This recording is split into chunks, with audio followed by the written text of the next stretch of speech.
Train के नाम पर वोट करता है। अरे वो वीआईपी लोग के लिए बनायल है। तू तो बाथरूमे में जाता था, बाथरूमे में जाएगा और जाते रहेगा। तुम्हारा ये लक्षण न सुधरा है न सुधरेगा और तुम्हारा जो ये हाल है ये होते रहेगा। यहाँ पैसेंजर ट्रेन नहीं सुधर रहा है, लेकिन बुलेट ट्रेन की बड़ी बड़ी डींगे हांकी जा रही है। दोस्तों, अगर आप बहुत दिन तक जीना चाहते हैं, आप चाहते हैं कि हम बहुत दिन तक जिंदा रहे और हम लुत्फानंदोज होते रहे इस दुनिया की चीजों से, तो दोस्तों मेरा सजेशन आपसे है कि आप ट्रेन से सफर करना छोड़ दें। वरना दोस्तों आप ये बात कह नहीं सकते हैं कब आपके साथ ये हादसा हो जाए। कुछ दिन पहले की बात है, आप लोगों को बहुत ही अच्छी तरीके से मालूम है कि एक बहुत बड़ा हादसा हुआ था जिसमें बहुत सारे लोग मारे गए थे।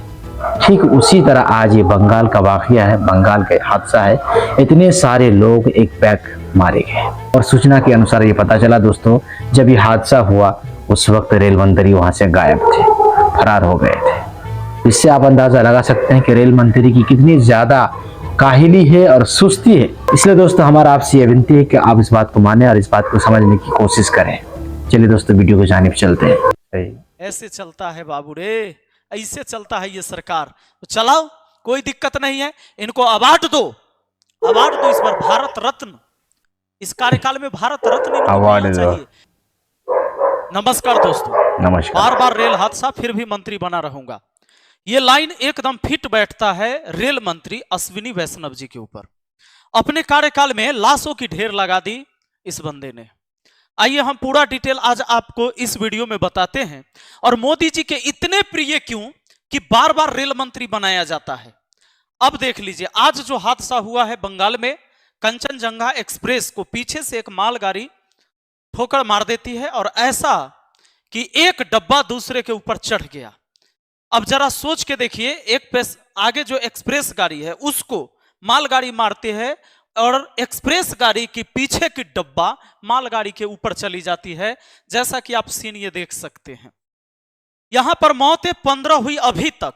आज ही की घटना है, सुबह में 8:55 में यह घटना हुई है, यानी लगभग 9 बजे। घायल अब तक 60 लोग के बारे में बताया जा रहा है। अब दोस्तों एक बात और है, यह बढ़ सकता है आंकड़ा। यह सीन आप देख लीजिए, सीन आपने देख लिया। जब रेल मंत्री रहे अश्विनी वैष्णव जी, तो कुछ हम आपको तथ्य दिखाते हैं कि कई सारी दुर्घटनाएं हुई, लेकिन फिर से इस कार्यकाल में भी रेल मंत्री इन्हीं को बनाया गया है। जैसे 13 जनवरी 2022 को दुर्घटना हुआ।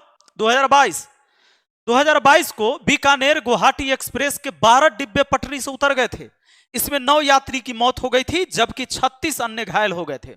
कुछ लोग हमको ज्ञान देगा तुरंत अभी, मैं रेल मंत्री के की दोष है, रेल मंत्री ट्रेन चला रहा था, जे रेल मंत्री जो है से धक्का लगा दिया। रे पागला, रे जेकर विभाग होगा उकरे जिम्मेदारी है बात के। सुनो, अब देखिए 25 अगस्त 2023 लखनऊ रामेश्वरम भारत गौरव ट्रेन में आग लग गई थी। इस आग की वजह से 9 यात्रियों की मौत हो गई थी, जबकि 20 अन्य घायल थे। 11 अक्टूबर 2023 को बिहार नॉर्थ ईस्ट एक्सप्रेस पटरी से उतर गई थी। इस दुर्घटना में 70 से ज्यादा लोग घायल हो गए थे। 29 अक्टूबर 2023 को विशाखापट्टनम पलासा पैसेंजर ट्रेन और विशाखापट्टनम रायगढ़ पैसेंजर ट्रेन के बीच टक्कर हो गई थी। इस टक्कर में 14 लोगों की मौत हो गई थी। दोस्तों इतना ही नहीं, आपको आरा वाला फिलहाल की घटना याद ही होगा, लेटेस्ट ही है। बक्सर में जो रेल हादसा हुआ, पूरा ट्रेन उतर गई पटरी से, पूरे ट्रेन खेत में चली गई। और आपको मैं बता दूं कि उस हादसे में रेलवे को 52 करोड़ का नुकसान हुआ था। ये जानबूझ के ये नुकसान बता कर और आगे रेलवे को प्राइवेटाइजेशन करने का ये सबसे बढ़िया फॉर्मूला होता है कि रेलवे जो है सिर्फ सही ढंग से नहीं चल रहा है, इसलिए हम प्राइवेट कर देते। तो आपको पता ही होगा अडानी का मालगाड़ी आने लगा। ये तो कुछ ही हादसा मैंने बताया, आप ये हादसा देख लीजिए। रेल मंत्री अश्विनी वैष्णव के टाइम में ही 2 जून 2023 को 300 से अधिक लोगों की मौत हुई थी। इस हादसे में जो उड़ीसा में जो रेल हादसा हुआ था, वो सीन आपको याद होगा, वो मंजर याद होगा। और 1100 से अधिक लोग घायल हुए थे।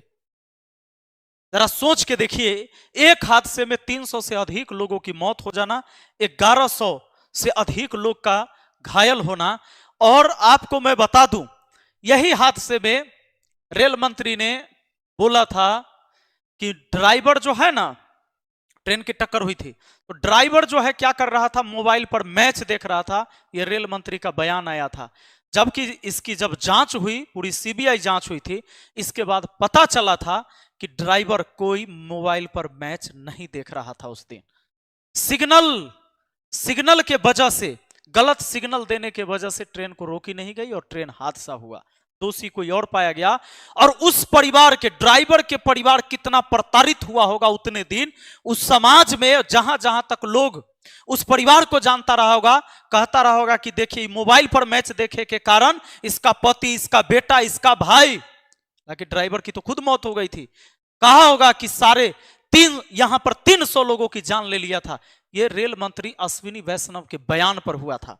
दोस्तों मैं आपको बता दूं, यह रेल हादसा ऐसा नहीं कि पहली बार हुआ है, इससे पहले भी हुआ था। ऐसा नहीं है कि सिर्फ बीजेपी के शासनकाल में हुआ है, लेकिन जब से अश्विनी वैष्णव आए हैं तब से लाशों की ढेर लग गई।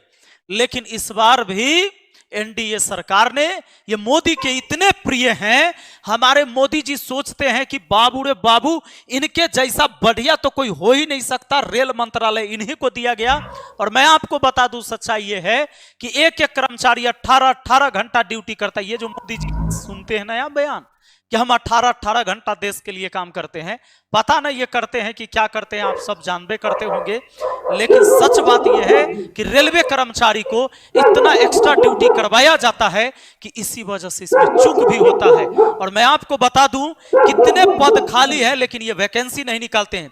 धीरे धीरे ऐसे ही दुर्घटना होते होते रेलवे को इतना बदनाम कर दिया जाएगा कि सबसे बड़ा नियुक्ता वाला एक विभाग जिसको बेच दिया गया, अभी तो थोड़ा बहुत बचा हुआ है, इसको भी बेच दिया जाएगा ठेकेदार के हाथे। काहे कि रेलवे नुकसान करवाता है, फायदा का चीज नहीं है, इसलिए इसको हटा दो, तब बेचना बहुत आसान हो जाता है। लाल बहादुर शास्त्री 1956 में रेल मंत्री थे।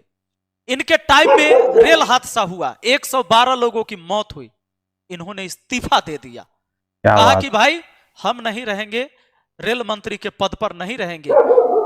तो जवाहरलाल नेहरू उस टाइम प्रधानमंत्री थे, उन्होंने जवाहरलाल नेहरू प्रधानमंत्री। अगले 3 महीने बाद फिर से एक दुर्घटना हुई, उसमें भी 114 लोग की मौत हुई थी। इन्होंने, लाल बहादुर शास्त्री जी ने फिर से इस्तीफा दिया, कहा कि हम रहबे नहीं करेंगे। और उन्होंने सदन में एक बात कहा, पार्लियामेंट के अंदर, ये है ऑनेस्टी। मैं ये इस्तीफा इसलिए दे रहा हूं कि ताकि ये जिम्मेदारी मेरे ऊपर ये आरोप आए, ये जिम्मेदारी मैं ले रहा हूं कि रेल मंत्री अगर मैं हूं तो ये जिम्मेदारी मेरी है कि दुर्घटना मेरे कार्यकाल में आया है, तो मेरे जीवन से ये चीज कभी अलग नहीं हो सकती। लेकिन आज के रेल मंत्री ये झूठ बोलते हुए देर नहीं लगाते हैं। इन्होंने पिछली उड़ीसा रेल हादसा में इन्होंने स्टेटमेंट दिया था कि ड्राइवर जो है से मैच देख रहा था, जबकि पाया कुछ और गया। सिग्नल की प्रॉब्लम के वजह से वो हादसा हुई थी। और बताइए वो परिवार कितना दिन प्रताड़ित हुआ होगा। इतने हादसा, लगभग 10 हादसा से ज्यादा हो गया इस रेल मंत्री के कार्यकाल में, लेकिन इन्होंने न इस्तीफा दिया और ना ये मोदी सरकार ने इस व्यक्ति को उस पद से हटाया, कोई और रेल मंत्री नहीं बनाया गया। तो ना जाने क्या दिक्कत है। और इस देश के जनता जो ट्रेन के बोगी में, बाथरूम में बैठ बैठ के सफर करता है, और इसको जब 5 साल में एक बार वोट देने का जो अधिकार मिलता है, तो ये बुलेट ट्रेन के नाम पर वोट देता है यहाँ के लोग। और इतना ही नहीं, एयरपोर्ट के नाम पर, जिसकी औकात नहीं है एयरपोर्ट के गेट के अंदर घुसने का, वो भी हवाई जहाज और एयरपोर्ट के नाम पर वोट करता है, बुलेट ट्रेन के नाम पर वोट करता है। वो वीआईपी लोग के लिए बनायल है। तू तो बाथरूमे में जाता था, बाथरूमे में जाएगा और जाते रहेगा। तुम्हारा ये लक्षण न सुधरा है न सुधरेगा, और तुम्हारा जो ये हाल है ये होते रहेगा। यहाँ पैसेंजर ट्रेन नहीं सुधर रहा है, लेकिन बुलेट ट्रेन की बड़ी बड़ी डींगे हाँकी जा रही है। बुलेट ट्रेन ऐसे चलता है बाबू रे, ऐसे चलता है ये सरकार। तो चलाओ, कोई दिक्कत नहीं है, इनको अवार्ड दो इस बार भारत रत्न। इस कार्यकाल में भारत रत्न इनको मिलना चाहिए। इन्होंने कहा रक्षा कवच, पिछली जब रेल दुर्घटना हुई 2023 में, उसमें कहा कि हम रक्षा कवच अब ट्रेन में लाने जा रहे हैं जिससे अब कोई दुर्घटना नहीं होगा। रक्षा कवच, रेलवे में रक्षा कवच रक्षा उन्हीं ने कहा था। और जानते हैं क्या होता है, अब तक 15 लाख 20 लाख के एगो कार खरीदिएगा ना, उहो में लगल है ऑटोमेटिक ब्रेक लगता है। आगे कोई ऑब्जेक्ट आ जाएगा एकाएक, या कोई गाड़ी ब्रेक मार दी, या कोई सामने से आ जाएगी, या कोई व्यक्ति क्रॉस करेगा तो ड्राइवर ब्रेक ले ना ले, कार ब्रेक लेती है। अरे 15 लाख रुपया के कार में ही सब सिस्टम आ गया।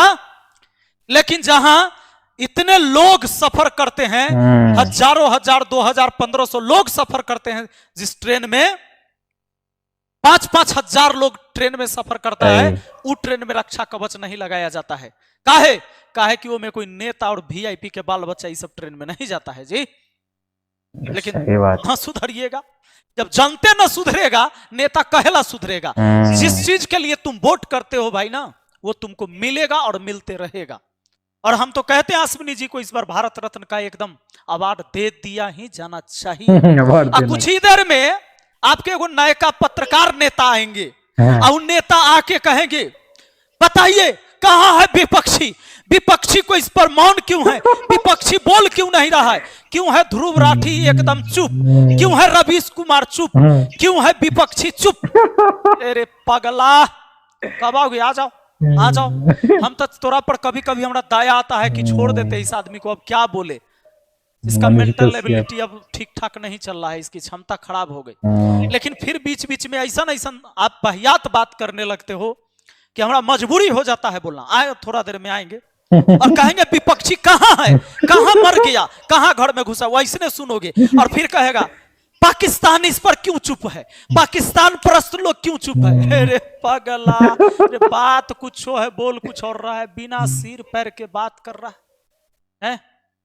तो दोस्तों आप जरा सोचिएगा कि बार बार रेल मंत्रालय इन्हीं को क्यों दिया जा रहा है। कहीं ये बात तो नहीं है 5 साल में 5600 वैकेंसी निकाल के लोको पायलट का, और धीरे धीरे रेलवे को खत्म करने का जुगाड़ लगाया जा रहा है। विचार तो आप ही लोग कर सकते हैं। कर्मचारियों की इतनी संख्या कम है, न ट्रैकमैन सही से काम कर पा रहा है, न सिग्नल मैन सही से काम कर पा रहा है, न लोको पायलट सही से काम कर पा रहा है। क्या दिक्कत है, 18-18 घंटा 20-20 घंटा ड्यूटी लगातार लिया जा रहा है। ऐसे में कहीं रेलवे चलेगा? बाकी हम तो बोलेंगे, अब बहुत आके कहेगा तू जातिवाद करता है। रे पगला, मरे वाला में हर जाति हर धर्म के लोग होगा, तुम नहीं सुधरोगे, कहला सरकार सुधरेगा। यह सरकार सही है, रहना चाहिए कंटिन्यू 5 साल। बाकी आप लोग कमेंट करके जरूर बताइएगा। बहुत बहुत धन्यवाद। हम बोलने की स्थिति में नहीं थे, मेरा तबीयत ऐसे ही खराब है, लेकिन ये सब चीज देख के हमको बर्दाश्त नहीं होता है। हम अपनी पीड़ा आकर प्रकट करते हैं। मिलते हैं अगली वीडियो में। जय हिंद, जय भारत।